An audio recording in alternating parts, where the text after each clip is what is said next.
जय श्री हरि नारायण भक्तों, मेरी इस वीडियो में आपका स्वागत है। पापमोचनी एकादशी हिंदू धर्म की प्रमुख एकादशियों में से एक है। ये चैत्र मास के कृष्ण पक्ष की एकादशी को मनाई जाती है और यह वर्ष की अंतिम एकादशी मानी जाती है।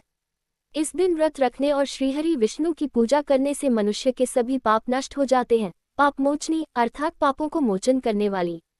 पापमोचनी एकादशी की महिमा। इस एकादशी का वर्णन भविष्य पुराण में मिलता है।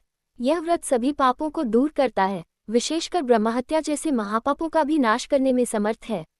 इस दिन उपवास करके भगवान विष्णु का पूजन करने से व्यक्ति को मोक्ष की प्राप्ति होती है। पापमोचनी एकादशी व्रत विधि जाने। एक दिन पहले दशमी को सात्विक भोजन करें और ब्रह्मचर्य का पालन करें। एकादशी के दिन प्रातः स्नान करके भगवान विष्णु की पूजा करें। व्रत रखें निर्जला या फलाहार शक्ति अनुसार। विष्णु सहस्त्रनाम, भगवद गीता या एकादशी व्रत कथा का पाठ करें। रात्रि को जागरण करें और भगवान का भजन कीर्तन करें। द्वादशी के दिन ब्राह्मण को भोजन कराकर व्रत का पारण करें। पापमोचनी एकादशी क्या है? पापमोचनी एकादशी चैत्र माह के कृष्ण पक्ष की एकादशी को आती है। ये हिंदू पंचांग के अनुसार वर्ष की अंतिम एकादशी होती है।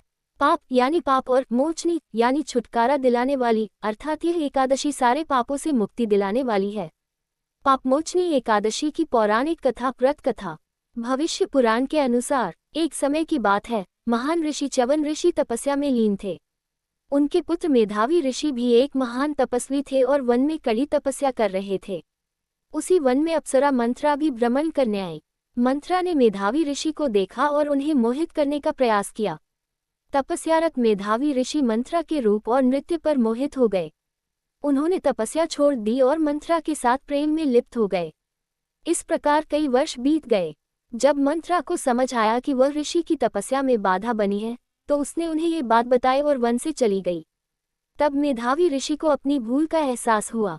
उन्होंने अपने पिता च्यवन ऋषि से जाकर क्षमा मांगी और पाप से मुक्ति का उपाय पूछा। च्यवन ऋषि ने कहा, बेटा, अब तुम्हें चैत्र कृष्ण एकादशी का व्रत रखना चाहिए। यह व्रत समस्त पापों का नाश करता है। मेधावी ऋषि ने विधिपूर्वक पापमोचनी एकादशी का व्रत किया और उन्हें पापों से मुक्ति मिल गई।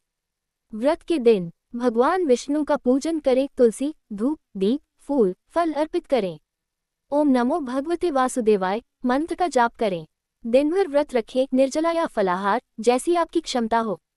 दिन भर भजन, कीर्तन और एकादशी व्रत कथा का श्रवण करें। रात्रि को जागरण करें, भगवान का भजन कीर्तन करें। द्वादशी अगले दिन ब्राह्मण या गरीब को दान दक्षिणा और भोजन कराएं। उसके बाद पारण व्रत तोड़ना करें। पापमोचनी एकादशी का महत्व। यह व्रत काम, क्रोध, लोभ, मोह और अन्य विकारों से मुक्ति दिलाता है। पापों से छुटकारा मिलता है, जैसे ब्रह्महत्या, व्यभिचार, झूठ, चोरी आदि।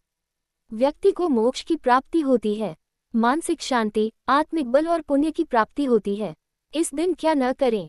तामसिक भोजन जैसे लहसुन, प्याज, मांस, मछली, शराब से परहेज करें।